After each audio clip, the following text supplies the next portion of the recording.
Welcome to the Bitcoin Source, your essential podcast for all things Bitcoin. I'm Daru, your host for today's thought-provoking session, and we are thrilled to have an exciting guest with us today, ladies and gentlemen, Ian Major. Ian is the founder and CEO of Joltz, and I definitely want to get into what Joltz is about, how it's kind of changing the ecosystem of Bitcoin. So without further ado, welcome, Ian. Donnie, thank you for having me on. It's a pleasure. Appreciate the great work that you do. So I'm excited for our conversation today. Ian, most definitely. Well, Ian, I want to get into the origins of Joltz and kind of your humble beginnings. Can you share the story of how Joltz was created and what was the moment you and your childhood friend decided that Bitcoin was the right focus for your entrepreneurial ambitions? Absolutely. Yeah. So in my past life, the pre-Bitcoin era, perhaps, it feels so long ago, I worked for a number of years as a consultant. We had a analytics platform that helped companies do test and learn. So this idea of, hey, we tried out a new business initiative. Did it work? If it didn't work, how can we make it better? And so I had all sorts of big, clients, Walmart, TD Bank, and others. And we were acquired, interestingly enough, by MasterCard, who's made a big push into data and analytics to complement their core payments business. And so for better or worse, I got a glimpse into the traditional world of payments.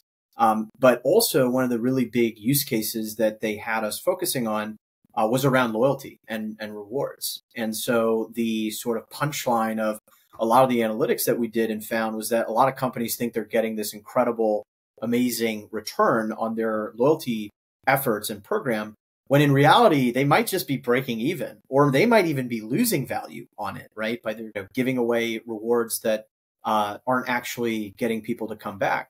And so if you peel that onion back, what we saw time and time again was a couple key themes. One, lack of perception of value, which, as Bitcoiners, probably not that difficult to imagine, right? A lot of people haven't done the math, but the fact is that traditional loyalty points and miles lose their value very, very quickly over time. In fact, we've done some analysis that suggests, globally, every year, consumers could be losing upwards of $40 billion just in debasement of their loyalty points. And that's in addition to, of course, the, fiat inflation that they have for their fiat ice cubes that are melting in their checking account. You also saw a lot of pain points around flexibility, this idea that, hey, I have all these little points and miles and they're all siloed and they don't talk to each other and they have all these limitations. So for that first pain point, I think it's pretty easy for a lot of us to see, oh, like Bitcoin fixes this. Bitcoin, the asset, becomes this really powerful store of value, which, can help with that first pain point. And then Bitcoin, the network, is also really powerful for that second one. A lot of your audience has probably seen Jack Mallers talk about the merits of the Bitcoin Lightning Network as this open, interoperable settlement network for value. And in a similar way as to what he's talking about, which is my ability to maybe send value from where I am here today to a relative in a completely different part of the world, and to use the Lightning Network as this sort of interoperable value network for intermediating payments between fiat currencies. Will just switch out the fiat currencies in this case with all your different forms of loyalty value. And so you can have a much more coherent experience as an end user.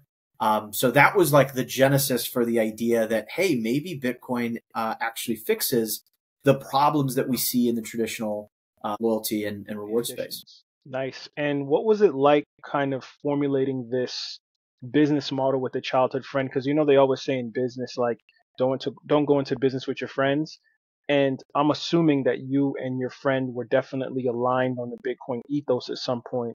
So like, what kind of sparked and what was the relationship between you and your childhood friend to kind of formulate this company? Yeah. So my buddy Steven and I were co-founders of Joltz, along with our third co-founder, Lyndon Stark, who's our CTO. But yeah, Steven and I go way back. We haven't gotten sick of each other yet. And I think it does. I think it takes like an immense amount of trust and, to do anything that involves shared money or shared outcomes with a friend. But we both had gone down pretty parallel journeys down the Bitcoin rabbit hole.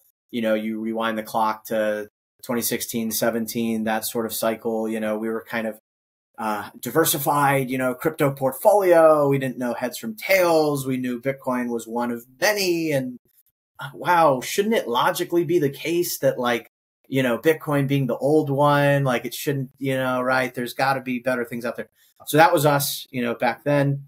And coming out of that cycle, we really sort of were left with this lingering notion of there's got to be something here. Like there has to be, this can't just be this kind of big recurring boom and bust and kind of speculative exercise. And so we went down the rabbit hole, probably 2018, 2019.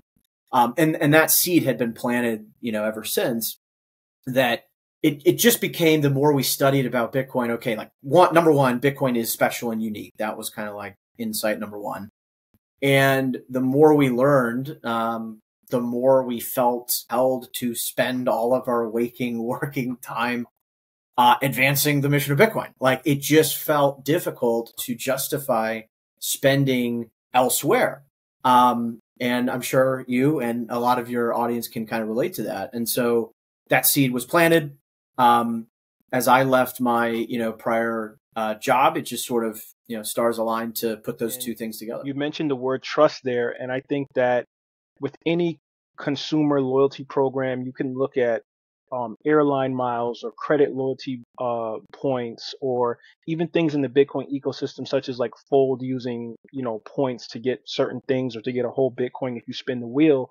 I think that Joltz, or just any company in that regard, has to focus on two things for Bitcoiners, which is, of course, trust, but also capitulation. Joltz has innovated this integration between Bitcoin with these loyalty systems.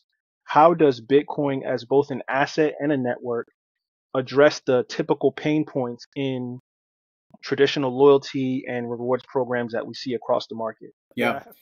Yeah, so it's worth noting a lot of our customers are not surprisingly Bitcoin companies. That sell is much easier. And don't get me wrong, we want all the more ways for existing Bitcoin plebs to stack sats. That's great. However, where we really want to take this, of course, is crossing that chasm into non-Bitcoin land, right? This is really where we think we can have the most impact in getting people perhaps their very first sats for the very first time, through this vector of reward. So, can we get more people onto the proverbial life raft that is Bitcoin? That's the mission. And so that takes a couple different flavors. One is, hey, I could tell the best sales pitch in the world to a more mainstream business and say, look at these Bitcoin adopters, or, maybe crypto adopters more broadly. They're rapidly growing in their numbers.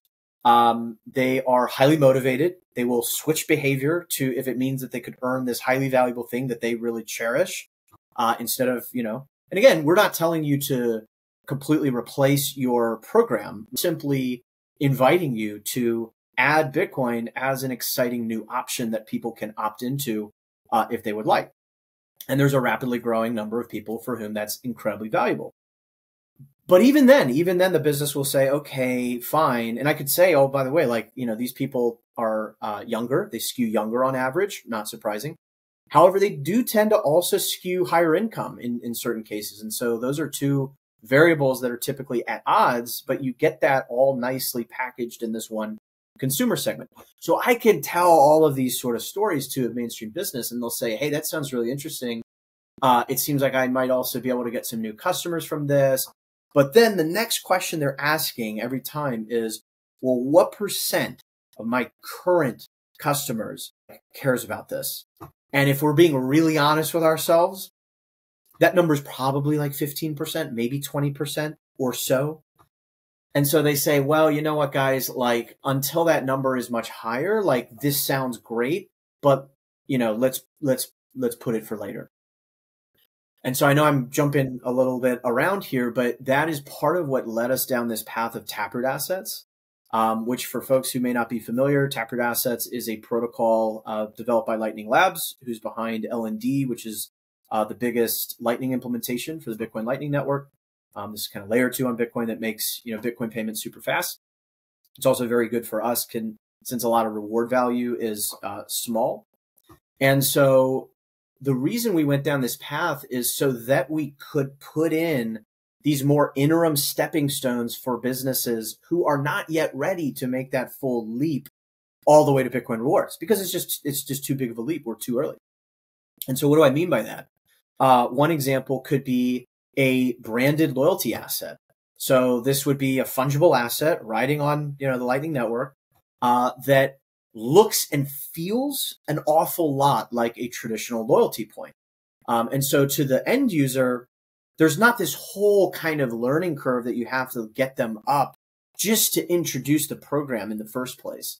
And so we have one really great example of that with Kilo Club, which is a fitness center in Vegas. It's this really nice gym. And so they will be launching in partnership with us their Kilo token. And again, I know a lot of people in the Bitcoin community, when they hear that word, there's certain words that are like, well, we don't want tokens, like we don't want that. But if you think about it, like, for him, it was very simple. I want people to get to Bitcoin, but I am worried that if I force them all the way there all at once, I'm going to get a much lower percentage of people to that end state that I want to get them to. So this becomes an interim stepping stone. And oh, by the way, they can, then convert their Kilo token into Bitcoin, for example. So it's kind of like a reverse rug pull. It's like, hey, you think this is a traditional loyalty point, but guess what? It's actually backed by Bitcoin. So that's one example of how we are using emerging Bitcoin technology to solve real problems, but importantly, also make that whole experience more accessible, because it's still a tough sell if you were to just go out full guns blazing, Bitcoin rewards. Hey guys, please listen to us and partner with us. Hey there, fellow Bitcoin enthusiasts. We just wanted to take a moment to appreciate you for tuning in to the Bitcoin Source, a Bitcoin conversation. Your support means the world to us as we dive into the exciting world of Bitcoin, blockchain, and all things cryptocurrency. If you've been enjoying our content, don't forget to hit that like button. It's like a virtual high five that keeps us motivated. And hey, sharing is caring. If you know someone who'd geek out over Bitcoin as much as we do, hit that share button. Finally, if you want to stay up to date with all our latest episodes and insights, make sure to hit that subscribe button and ring the notification bell. You won't want to miss a single update. Thanks for being a part of our community.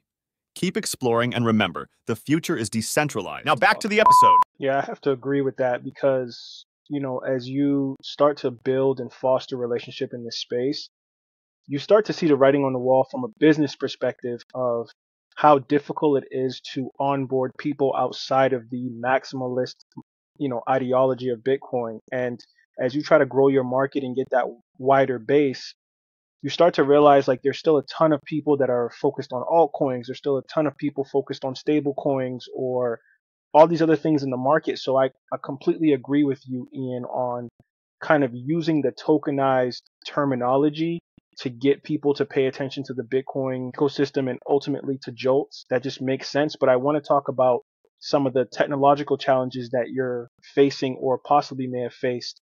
Like, what are some of the big tech challenges that you faced while building the tools and infrastructure for Bitcoin? Like, we'll give you an example. Taproot is really good for an asset for Joltz. So could you kind of elaborate on any tech issues or challenges that you've seen in the space since you formulated the company? Yeah. I mean, I think as it relates to Taproot assets in particular, like it's just so new. So we are in many ways, building,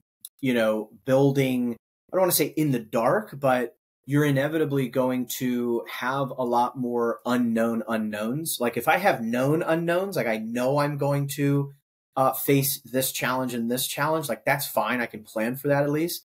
But we're so early with a lot of this tech that, you're sort of like stumbling a little bit in the dark. Developer documentation is still kind of coming along, not just for Taproot assets, but for a lot of different aspects of Bitcoin. And I do think that's something that other ecosystems that where maybe you have historically at least had a more vibrant base of developers, I think that's where they've done pretty well, is you have a lot more developer tooling, a lot more kind of documentation that just makes it easy to build on these different protocols. But that is also part of what we're trying to solve. Now that we've sort of hacked our way through the forest, can we make it easier for other builders to build things on top of Taproot assets? So, for example, we set out and built the Joltz wallet.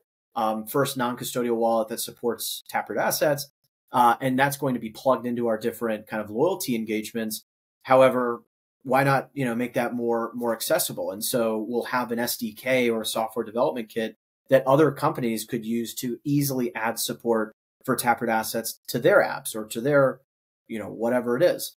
So I would say that's one definitely, challenge. The other, I think we've seen just some interesting evolution, I'll say, over the last, call it, year or two around the Lightning Network in general.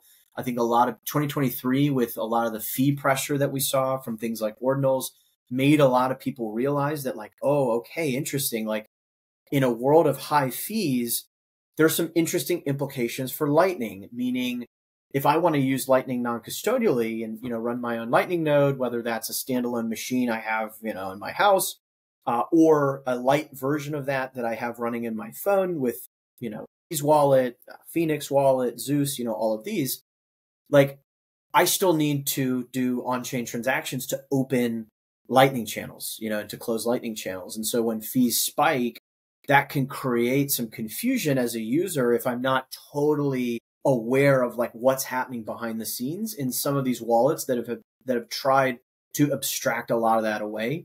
So in our designing of the Joltz wallet, we've had to really think kind of critically about that. I'll throw another example out that we've taken some inspiration from, which is like Aqua Wallet.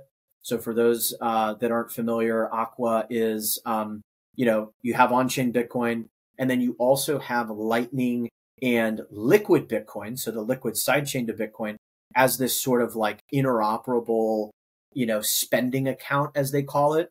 And behind the scenes, they're using Boltz Exchange as this sort of swap provider to make it feel like you're able to, use Lightning or Liquid or, whatever. I think we're going to see that emerge as as an important kind of design paradigm in wallets, right? The separation of like, here's my savings account, i.e. on-chain Bitcoin. Here's my spending account, i.e. Lightning, or maybe other things as well. We've seen eCash. So again, not to get too ahead of ourselves, but those are probably some of the things we've really been wrestling with, both the tech as well as like the UX side of things, how to make it, as easy as possible for people. Yes, and I think that Liquid is going to be huge. I've been hearing about Liquid for the last few weeks, and I think that is going to be really the fuse between Lightning and on-chain and multi-sig. It's like this mesh of all the three best things that you could think about. I agree with you, Ian. I think that Liquid is going to be on par with Lightning, in my opinion, as one of those things that's going to really change the way people approach peer-to-peer transactions on the Bitcoin ecosystem. But I always tell people that this podcast, talking to thought leaders, talking to founders, entrepreneurs such as yourself, is like free consulting, right? And I want to know more about you consulting on Bitcoin best practices. You consult on various related topics in Bitcoin, from self-custody and privacy. What are some common misconceptions your clients often have about these areas, and how do you address them? Yeah, absolutely. I mean, this came about somewhat organically. I have my YouTube channel where I'm like a way less cool version of BTC Sessions, and it's a similar style kind of tutorials and content, as you know. And off the back of that, I just had enough people kind of reaching out, wanting more handholding, that I decided, okay, let me give them a way to reach out to me. And I'm now working with, quite a few folks one-on-one, as you said, on topics like self-custody. I would say misconceptions, for people that are early in their journey, there's definitely this notion that if you're early in your journey and you're kind of like coming into Bitcoin Twitter or Bitcoin X, whatever we want to call it now, it can be very overwhelming. You see people posting hot takes on like, here's, on my favorite wallet, right? You're like, I don't even know what some of these words mean. Like, it can be totally overwhelming. And there can be this notion that like, oh, if I'm not reaching the like absolute pinnacle of self-sovereignty, like right out of the gate, then like I'm a miserable failure. And like, that is not how people should think. You shouldn't on your hands either. You should feel some urgency to kind of level your setup and your game up over time. But like, don't let anyone guilt you into like, oh no, you should have this hardware wallet and you should be connected to this wallet and you should be using Bitcoin privately like this. Like, it's a progression. Nor should you get overwhelmed that this is impossible, because it's not. I'm working with clients like in their 70s, who are like, hey, I've got some Bitcoin savings. I want to pass this on to my children and my grandchildren. Like, they don't yet get it, but like, I'm in here and I need to figure out how all this works. Trust me, like, you can do it. Another misconception maybe is around just like generally how Bitcoin transactions and, UTXOs work. I see a lot of confusion on that. I see a lot of confusion around how, like, okay, I ordered this cold card or this Foundation Devices passport or whatever this hardware wallet is.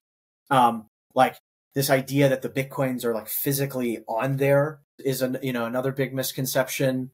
So yeah, those are probably some common themes.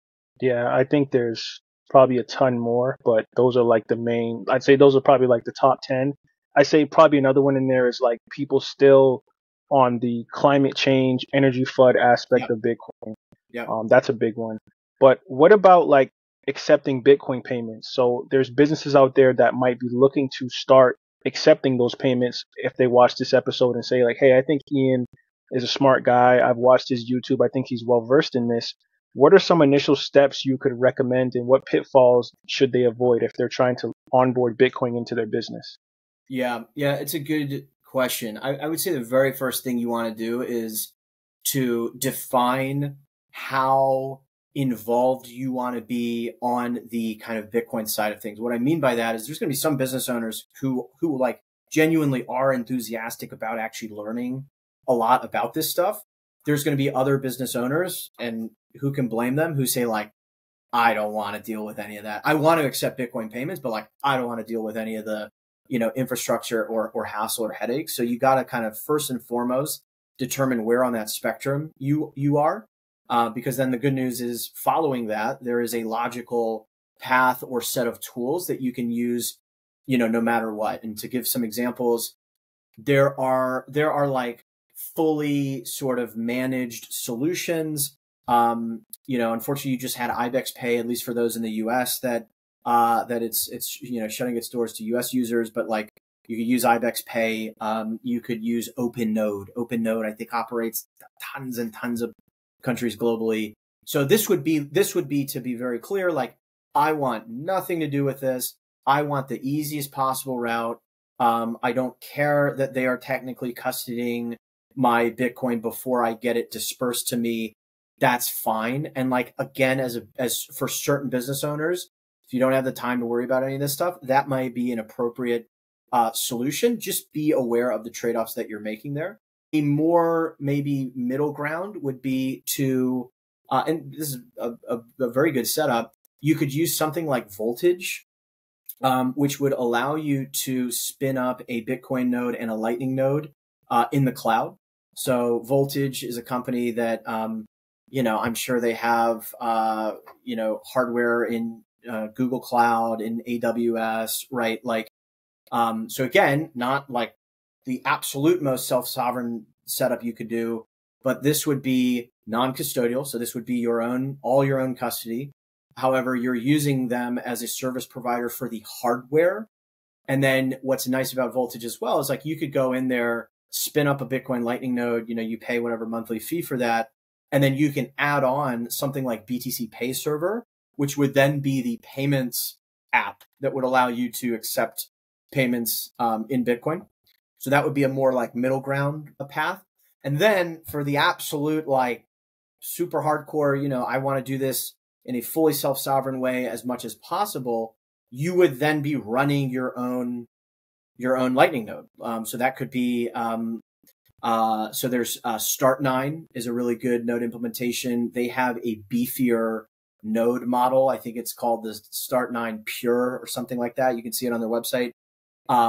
That would be a really good option for like a small business that wants to maybe even host its own data, as well as run, their own Lightning node, et cetera. But again, keep in mind, that's a spectrum. So, self-sovereign, but you have to definitely like do some work to maintain your channel liquidity, given that you're presumably accepting payments over Lightning, or you certainly should be. unless you're, unless you're selling like really high ticket items for which on-chain payments would be fine. There's that middle ground, and then there's the kind of like fully managed version of that. But if folks are listening to that and they're like, oh God, that's still a lot to think about. Again, I'm always happy to consult people on it. There's more. There's like more and more consultancies popping up. I was just actually talking with Ben, BTC Sessions. They've launched the Bitcoin Mentor. So, there's help out there for businesses who might be, interested in doing some of this stuff.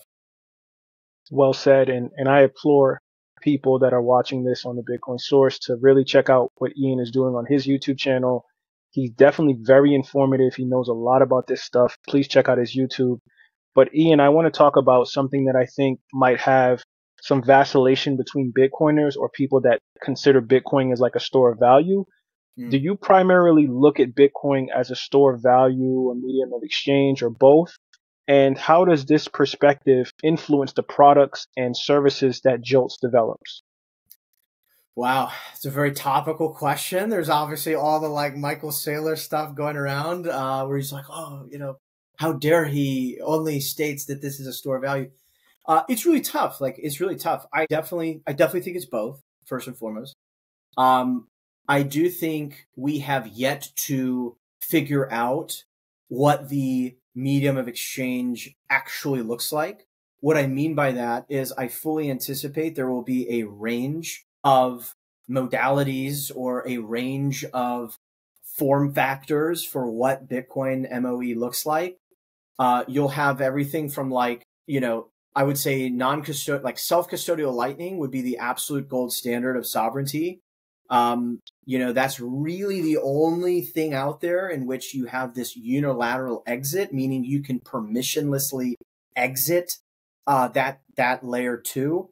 That is hugely unique. Then you'll have things like Liquid, which I agree, are great. However, there is that trade-off of it being a federated model, meaning I can peg Bitcoin in and get some liquid Bitcoin that I can then, do all sorts of stuff with.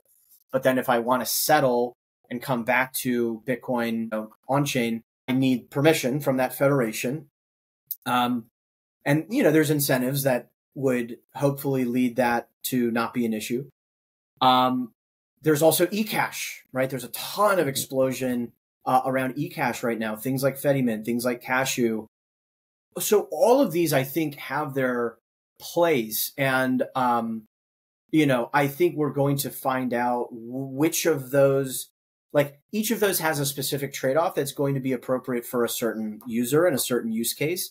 And so I think the really interesting part is how do I maybe wrap some of that all together and make it kind of easy for someone to be able to, pick their adventure, choose your own adventure type of thing.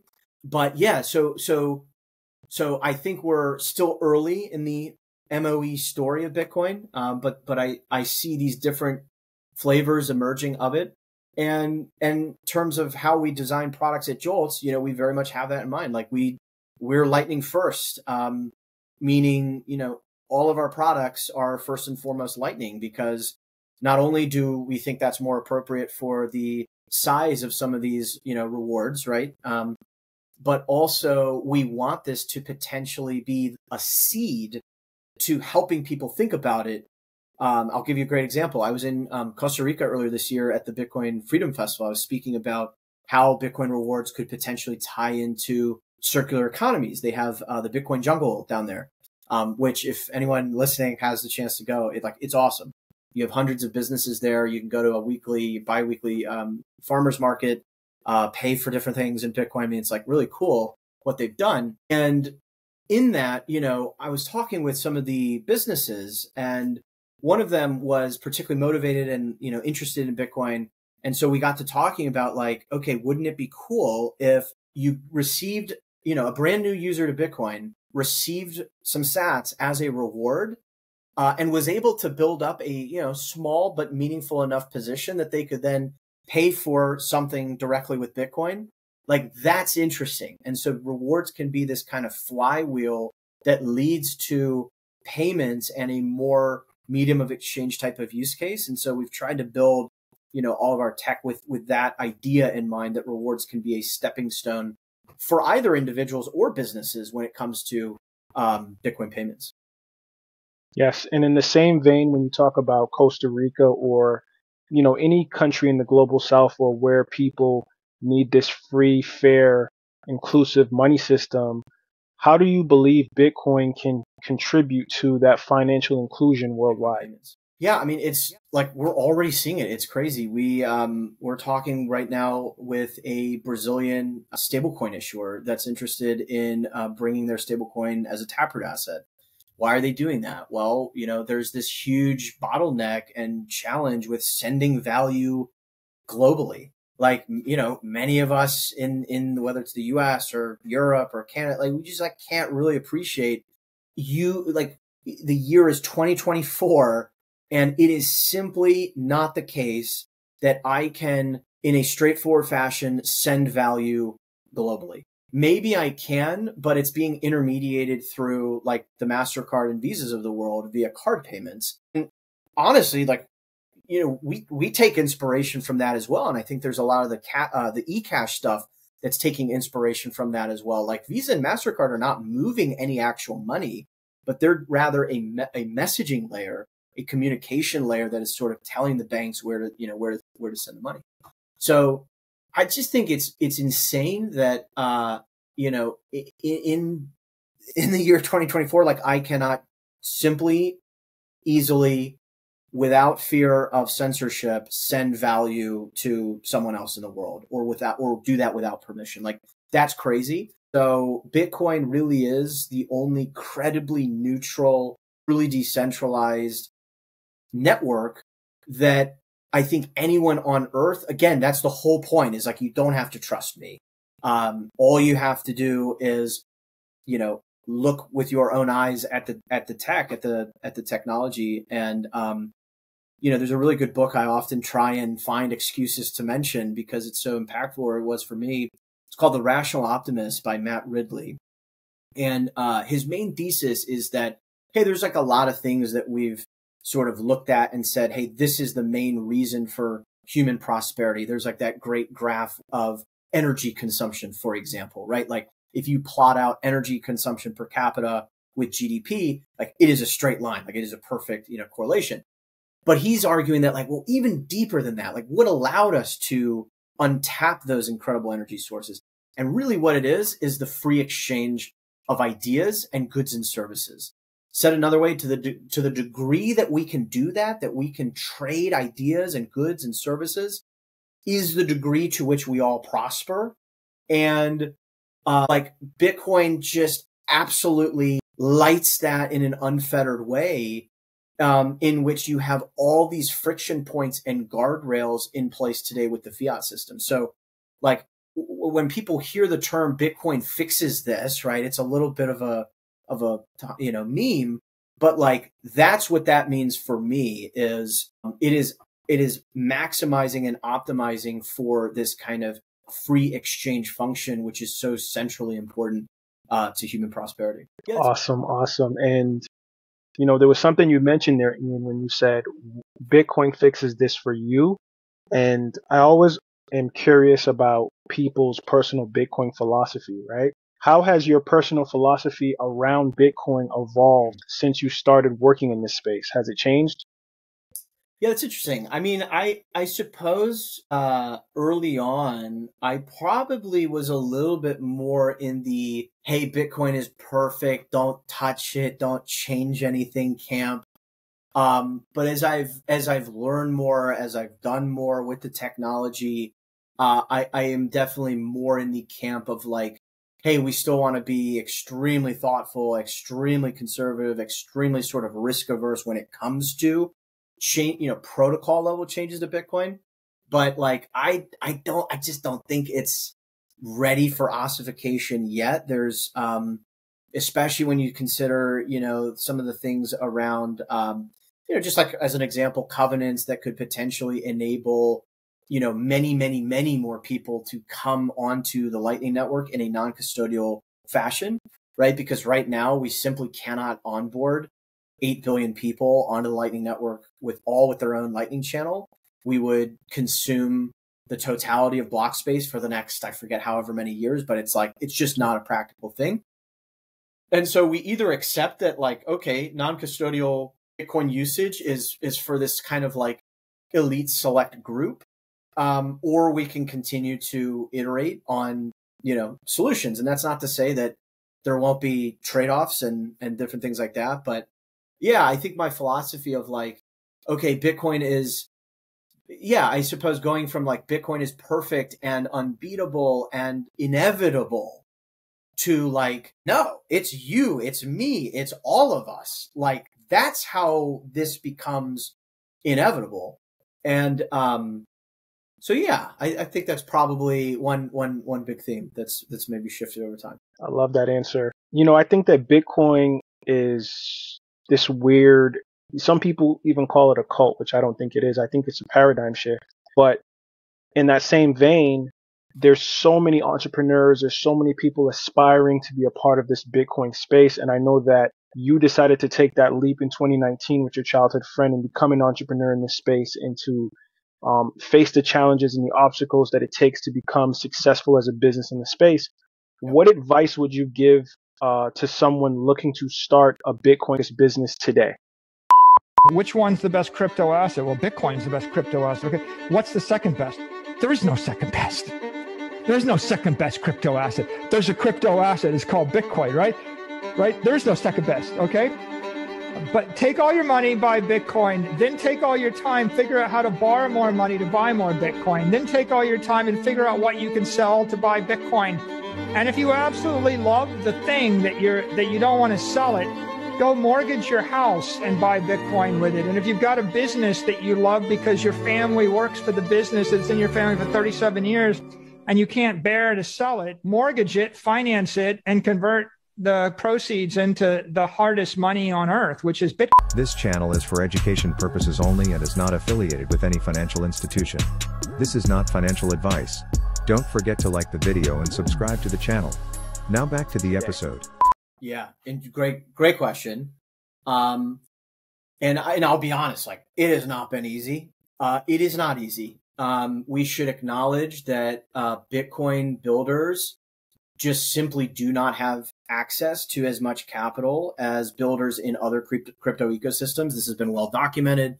And there's Bitcoin focused VCs that have published how, that is changing, and that's great. I think for better or worse, I know this is a very like controversial topic in the community, ordinals, but like it or not, ordinals really has brought more capital for Bitcoin entrepreneurs. And I think that's on net a very good thing. But sort of like be aware of that it's, building on Bitcoin, building on Lightning. These are like low time preference sort of things.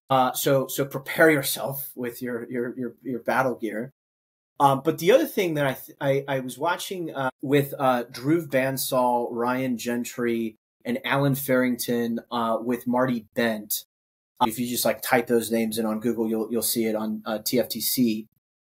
It was a phenomenal discussion recently, and what they're doing is they're talking about the different layers of Bitcoin and the incentives or the simple. They're sort of breaking the whole Bitcoin stack into these really simple markets and these really simple incentives.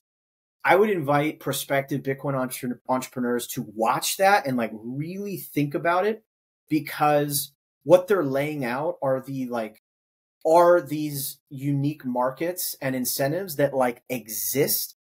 And then you can think about, well, how could I build a business that maybe, adds some service to that or serves some of these market participants in a particular way.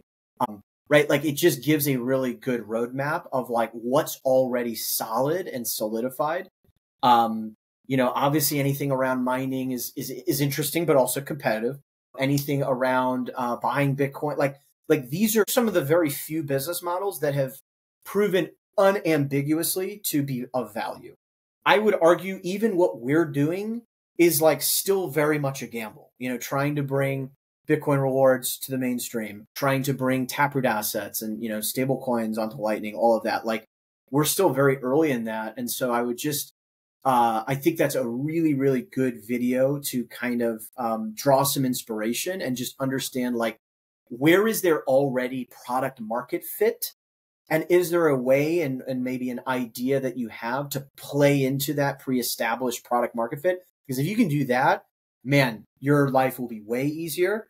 But that's also not to dissuade you from doing something more, more novel, more new. There's grant programs out there. OpenSats, has grants for open source developers. So even if you're not necessarily looking to go the kind of traditional, VC route, and you're maybe a solo developer, or you're learning about, development, like there's other options and other paths as well that you could consider.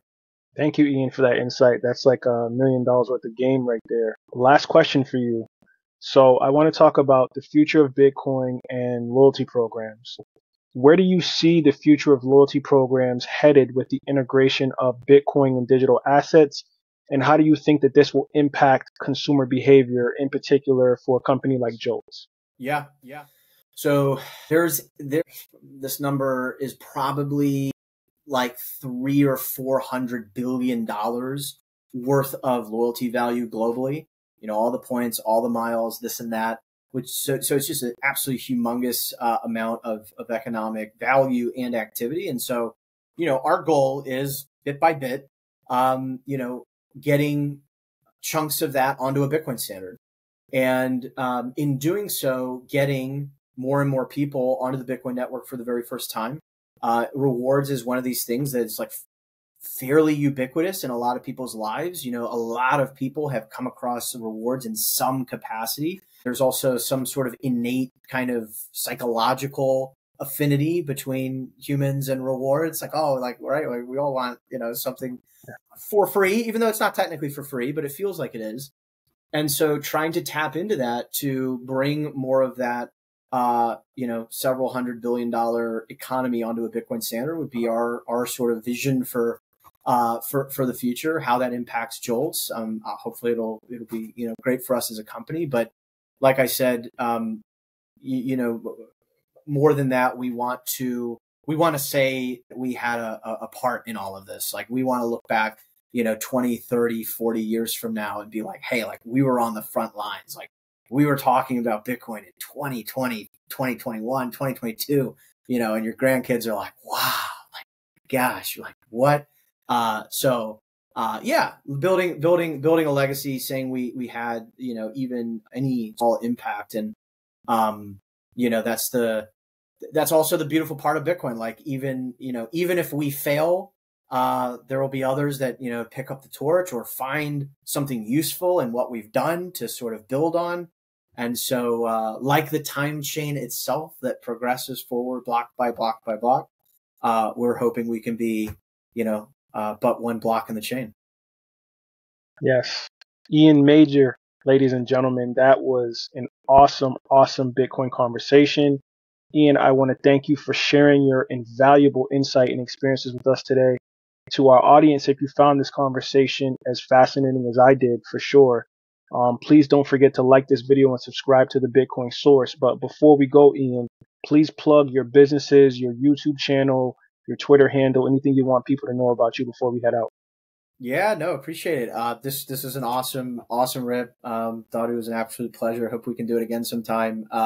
You can find me on Twitter. I'm at Ian_Major. I am on, you can find Joltz at joltzrewards.com, JOLTZ rewards.com. Those are probably the main things. If you just type in my name, Ian Major, YouTube, you'll find my YouTube channel, All Things Bitcoin. And for those of you that, may want some additional handholding, one-on-one mentorship on some of these topics, I'm using vida.io/Ian Major, where people can reach out and message me there. And but yeah, it was an absolute pleasure. Had a blast. Likewise, once again, Ian Major, thank you for being on the Bitcoin Source, a Bitcoin Conversation. Have a good one. You too, my friend.